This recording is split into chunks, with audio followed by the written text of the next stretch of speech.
Assalamualaikum warahmatullahi wabarakatuh. Nama saya Devira Fitriani Hadiati dari kelas 2B.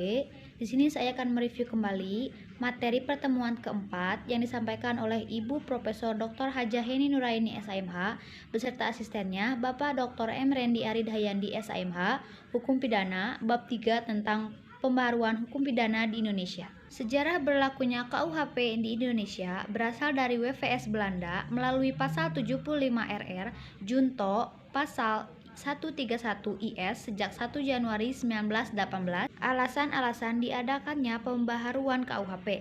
Yang pertama, alasan politis. Negara Indonesia adalah negara yang merdeka. Oleh karena itu, sudah sewajarnya kalau memiliki KUHP yang sifatnya nasional, yang merupakan hasil ciptaan bangsa Indonesia itu sendiri. Yang kedua, yaitu alasan sosiologis. Dalam KUHP, warisan kolonial Belanda masih ditemukan atau terdapat nilai-nilai budaya dan agama di Indonesia yang tidak diatur dalam KUHP, bahkan tidak mendapatkan pengaturan. Misalnya, hukuman mati, dan dalam WVSNI tidak mengatur tentang perbuatan homoseksual. Ketiga, alasan praktis. Dasar ini selayaknya Indonesia mempunyai KUHP dengan teks resmi bahasa Indonesia yang baik dan benar. Yang keempat, alasan adaptif. Indonesia wajib memperhatikan asas-asas dan nilai-nilai yang sifatnya universal secara internasional, contohnya asas-asas terorisme, asas-asas narkotika, dan asas pembajakan udara.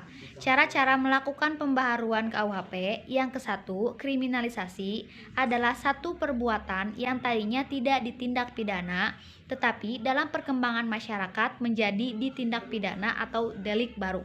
Contohnya, Undang-Undang Nomor 1 Penetapan Presiden atau 1965 tentang penodaan agama. Yang kedua, dekriminalisasi adalah satu perbuatan yang tadinya dipidana, tetapi karena perkembangan masyarakat menjadi tidak ditindak pidana atau memandulkan delik. Contohnya, pasal 534 KUHP terbatas hanya pada petugas atau penyuluh keluarga berencana. Yang kedua, Undang-Undang Nomor 17 Tahun 1967 tentang penarikan cek kosong.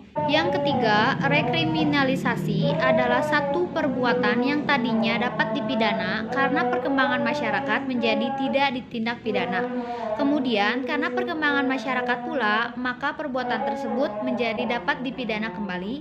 Contohnya, Undang-Undang Nomor 17 Tahun 1967 tentang penarikan cek kosong.